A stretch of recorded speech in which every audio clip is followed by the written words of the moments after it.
Muy buenas tardes, muy buenas noches, hermanos. Nuevamente aquí extrañándolos o extrañando a nuestro hermano José. Sean todos muy bienvenidos una vez más en este espacio donde exaltamos la Biblia que es un libro sagrado. En esta ocasión nuevamente tenemos el privilegio de contar con la presencia del hermano José Sánchez del ministerio Mensajeros del Fin.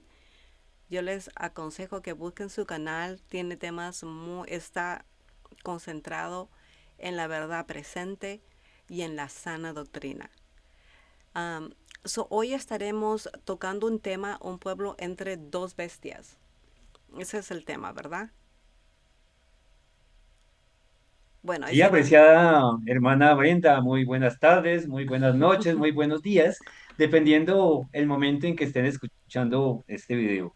Hoy la hermana me va a preguntar acerca de ese tema, un pueblo entre dos bestias, un tema que ciertamente es de verdad presente.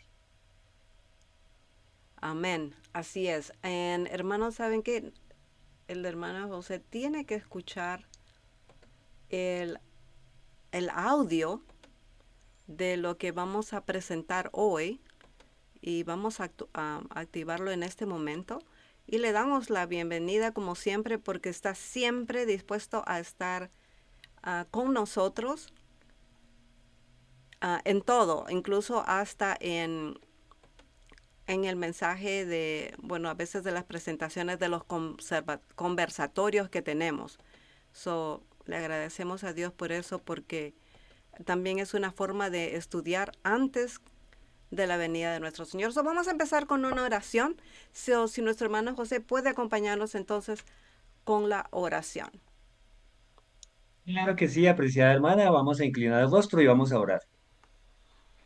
Amante y maravilloso Padre que moras en las alturas del cielo, qué privilegio, Señor, es que nos des la oportunidad de compartir tu evangelio a toda nación, tribu, lengua y pueblo a través de estos medios. Sigue bendiciendo este ministerio de nuestra hermana Brenda para que esta palabra de vida llegue a muchos hogares.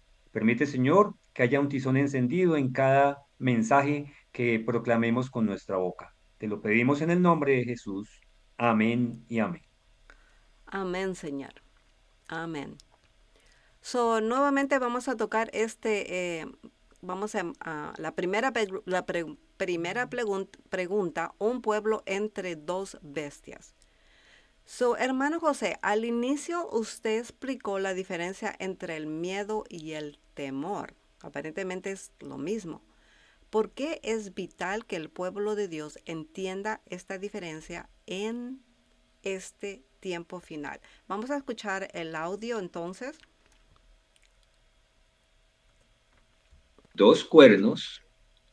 ¿Qué tenía? Estamos refiriéndonos a esta, simbólicamente pintada ahí. Después vi otra bestia que subía de la tierra, y tenía dos cuernos semejantes a los de un cordero, pero hablaba como dragón, y ejerce toda la autoridad de la primera bestia, de la primera, en presencia de ella, y hace que la tierra y los moradores de ella adoren a la primera bestia, cuya herida mortal fue sanada. Entonces estamos empezando a ver cómo esta bestia le ayuda a esta, porque esta tiene una herida mortal. Su herida mortal está siendo sanada. ¿Qué va a hacer esta bestia con respecto a esta? Vamos a ver. Dice ahí versículo 12 que ejerce toda la autoridad de la primera bestia en presencia de ella y hace que la tierra y los moradores de ella adoren a la primera bestia cuya herida mortal fue sanada. También hace grandes señales de tal manera que hace descender fuego del cielo a la tierra delante de los hombres y engaña a los moradores de la... All right, mis hermanos, estamos nuevamente. Hermano José, nuevamente, si nos puede, ¿por qué es vital que el pueblo de Dios entienda esta diferencia en este tiempo final? Buena pregunta que nos has hecho, apreciada hermana. La diferencia entre el miedo y el temor. El miedo está ligado a haber hecho algo malo. Y ciertamente lo malo que hizo o que hicieron nuestros primeros padres fue quebrantar la santa ley de Dios. Y entonces, ¿qué tuvieron? Tuvieron miedo, se escondieron del Creador e hicieron hojas de higuera. El temor, como se muestra en el Dos mensaje del cuernos. primer ángel de ¿Qué tenía? Apocalipsis, capítulo 14, versículo 7, ese temor nos muestra a un reconocimiento del único Dios verdadero y a estar cubierto debajo de sus alas. Entonces hay una contraposición entre lo que es el miedo y lo que es el temor. El miedo está ligado al mal, está ligado a entender que hay un castigo. El temor está ligado a entender que hay una provisión de parte de Dios en la persona de su Hijo para salvar al pecador. Qué lindo ese mensaje. Amén. Entonces vámonos a la segunda pregunta. Y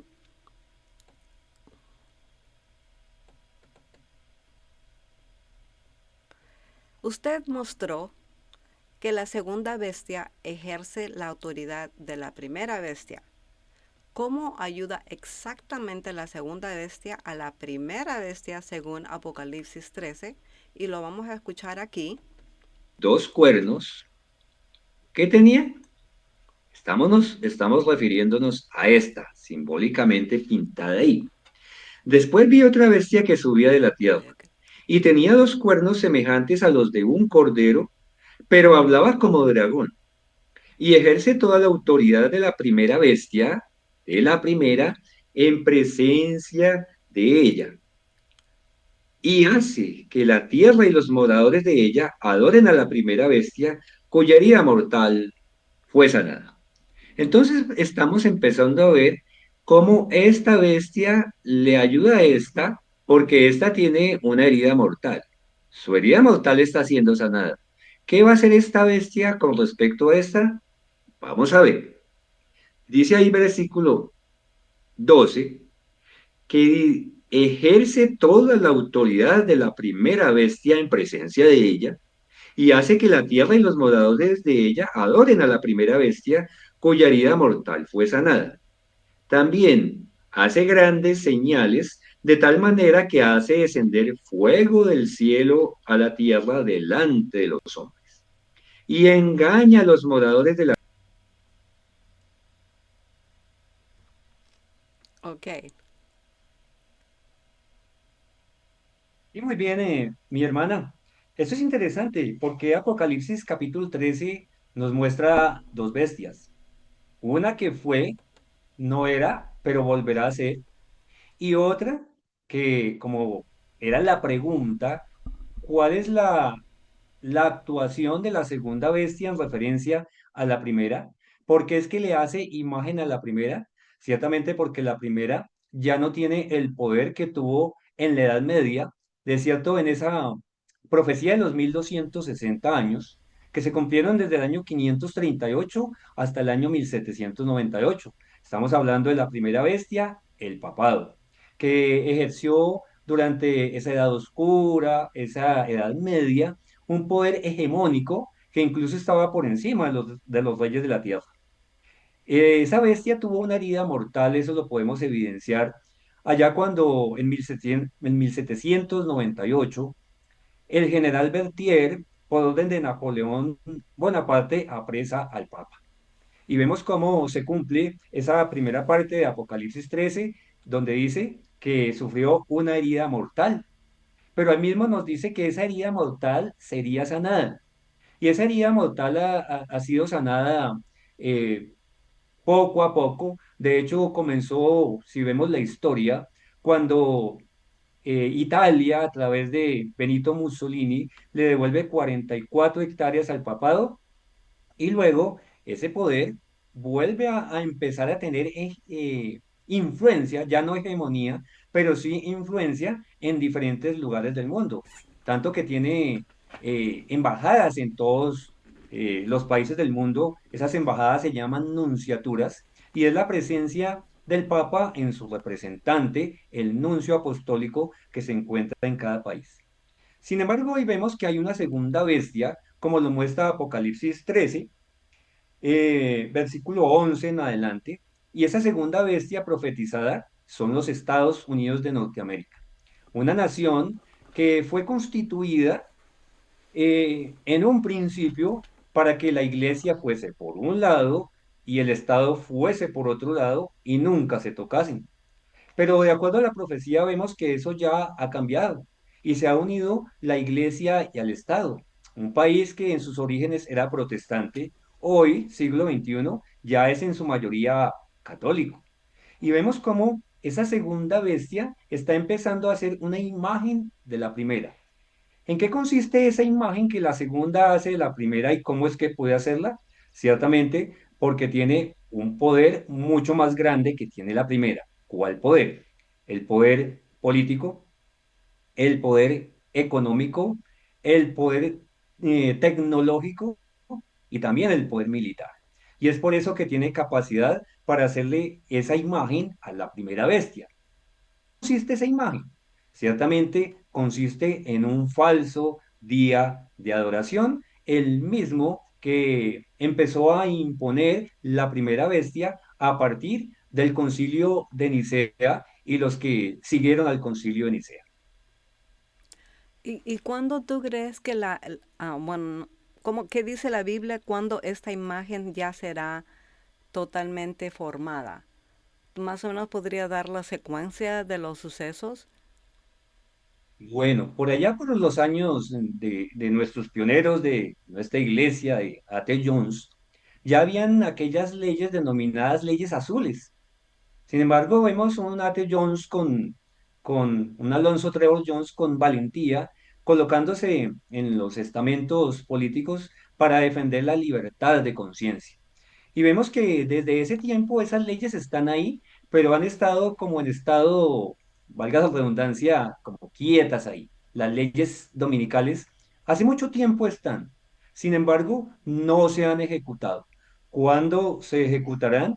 Cuando llegue ciertamente la hora, y es para eso que el pueblo de Dios tiene que estar absolutamente preparado, para no caer en ese engaño que puede ser sutil, pero que va ciertamente a que los hombres reciban lo que se llama en Apocalipsis 13 la marca de la bestia. So, la imagen va a estar formada y después sale la ley dominical, ¿o sería Muy bien, buena pregunta. La imagen se está formando. La imagen o- se está formando, está en proceso de formación. Y cuando esté formada completamente, la evidencia de esa formación de la imagen de la bestia será un decreto de adoración en un día espurio? Sabemos que ese día espurio es el domingo. En ese momento se evidenciará la imagen de la bestia totalmente formada. excelente? Am, También usted explicó la diferencia entre la marca de la bestia y el sello de Dios. ¿Cuál es la diferencia espiritual entre recibir la marca y recibir el sello? ¿Sabes por qué también? Porque y cuando yo lo leo en el inglés, la marca y el sello es también en inglés la misma cosa, ¿no?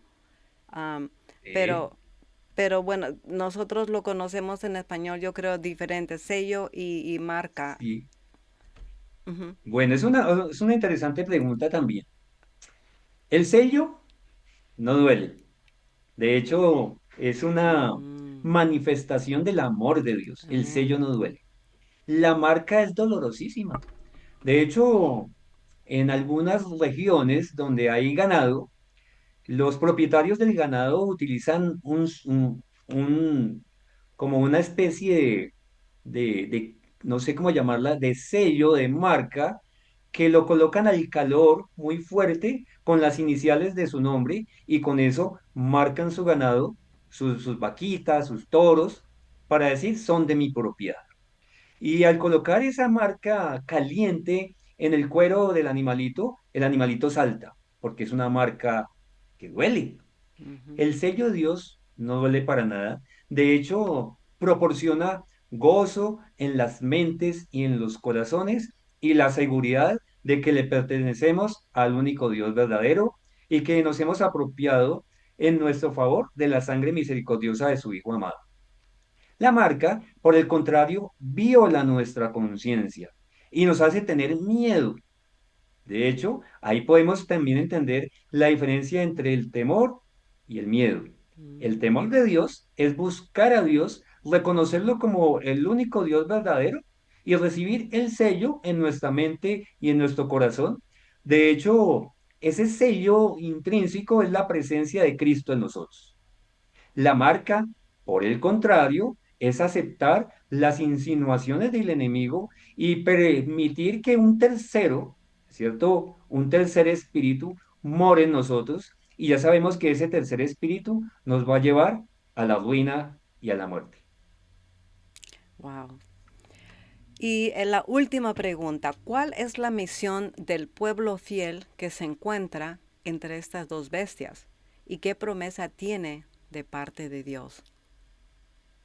Bueno, la misión de ese pueblo fiel que se encuentra entre esas dos bestias es predicar el evangelio. De hecho, en Apocalipsis 14:1 se nos habla de ese pueblo fiel, de ese pueblo remanente que sigue al Cordero por donde quiera que va. Me permito leer Apocalipsis 14:1 que dice, después miré y he aquí el Cordero estaba en pie sobre el monte de Sión y con él 144,000. Esos 144,000, el pueblo remanente del tiempo del fin, son 144,000 y son remanente porque han recibido el sello de Dios. ¿En qué consiste ese sello? Tenían el nombre de él y el de su padre escrito en la frente. Y es que el conocimiento del Padre y el Hijo son para vida eterna, porque esta es la vida eterna, que te conozcan a ti, el único Dios verdadero, y a Jesucristo a quien has enviado. Entonces, ese sello es muy importante y ese pueblo remanente que ciertamente la misma palabra dice que son pocos, nos hace que estemos protegidos por el Señor, aun cuando nos encontramos en medio de dos bestias. La primera bestia que es el papado, la segunda bestia que es el protestantismo apóstata, que ciertamente, según Apocalipsis capítulo 17 versículo 5 nos da a entender que son las hijas o los hijos de la ramera, ¿no? Que hacen exactamente lo mismo que hizo la Iglesia Madre en ese tiempo de la Edad Media, en esa profecía de los 1260 años. Ya, es bueno saber todo esto porque sabemos que esto está tan cercano, y tenemos que encomendar nuestros caminos a Dios, ¿no? Como dice Salmos 157, 5. So, nuevamente, hermano José, gracias por compartir este mensaje. Vamos a poner el link allá abajo, para que ustedes puedan escuchar el tema completo. Lo explica muy bien, muy detallado, bien fácil de entender para alguien que quiere saber cómo se está, qué es Apocalipsis 13. So, oramos que Dios siga guiando su ministerio y que nos prepare para estos tiempos, en estos eventos finales que ya estamos viendo ahora mismo. So, hacemos una oración más. Claro que sí, mi querida hermana. Antes de decirle a los hermanos, qué bueno que nos unamos en varios ministerios para proclamar estos mensajes que son Amén. la última exhortación a un mundo que se pierde. De cierto, como adventistas del séptimo día, estamos llamados a proclamar la verdad presente y esa verdad presente se evidencia especialmente en la proclamación del mensaje de los tres ángeles. Muy importante para nuestro tiempo. Entonces, compartan estos mensajes, entren al canal, suscríbanse y que este evangelio de salvación llegue a toda nación, tribu, lengua y pueblo y el Señor siga bendiciendo el ministerio de la hermana Brenda también. Vamos a orar. Amén.